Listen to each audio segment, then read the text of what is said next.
Bonjour chers amis.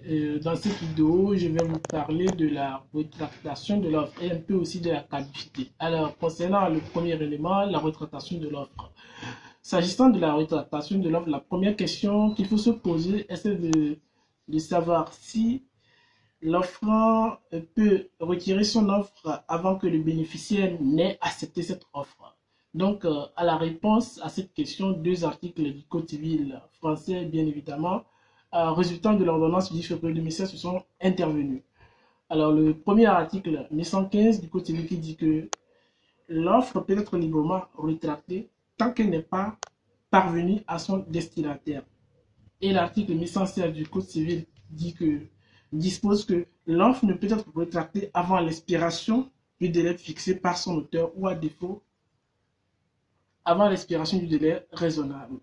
Si l'offrant retire son offre avant l'expiration de ce délai ou avant l'expiration du délai raisonnable, il va voir sa responsabilité civile extra-contractuelle être engagée car il n'y a pas eu de contrat qui a été conclu. Et il ne sera pas aussi possible de forcer la conclusion du contrat. Ça, c'est ce qui concerne notre premier thème, la rétractation de l'offre. En ce qui concerne la caducité, je vais vous donner les 5 cas dans lesquels la caducité elle peut être intervenue. Le premier cas de caducité, c'est lorsque c'est l'expiration du délai fixé par l'offrant. C'est lorsque le délai fixé par l'offrant est expiré, la caducité, elle s'impose. Voilà. Le deuxième cas, c'est lorsqu'intervient une contre-proposition de la part de l'offrant. Alors, pour que le contrat soit formé, l'offre doit rencontrer une acceptation. Les deux doivent être en adéquation sur plusieurs points. Alors, s'il y a de l'inadéquation entre l'offre et l'acceptation, il n'y a pas contrat.